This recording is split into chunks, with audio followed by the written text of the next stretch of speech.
một thế rất cho nó con nó là thế chú thì cái nó đâm tới là như cái gì đó còn số con sao là số con này có bác sĩ đâu cũng nghe một cái gì đó thì cũng chắc ba thế thì cái hành vi đó mình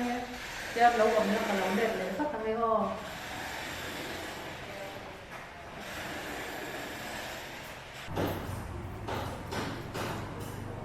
đi đó mẹ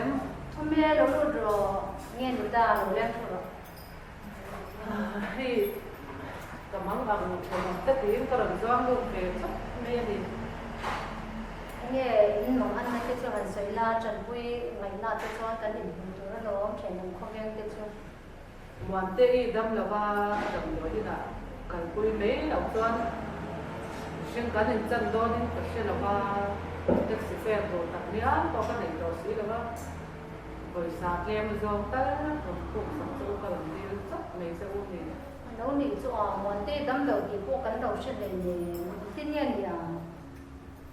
chú tiền là ngã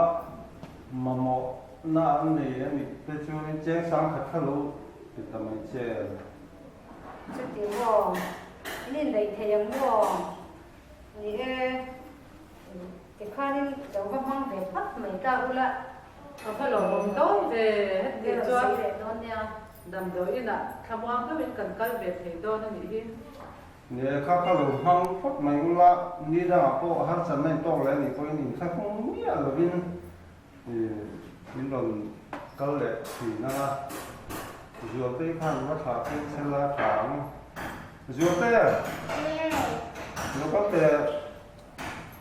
chút tiềnเลยcó chút tiềnเลยchứ ngay đầu chả biết đi làm á anh vất vả phải giảm có giảm cao cũng tục cô không biết xoay giặt ra em xuống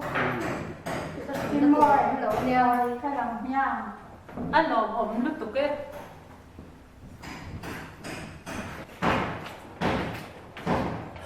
doctor thì em một cái gì muốn cái để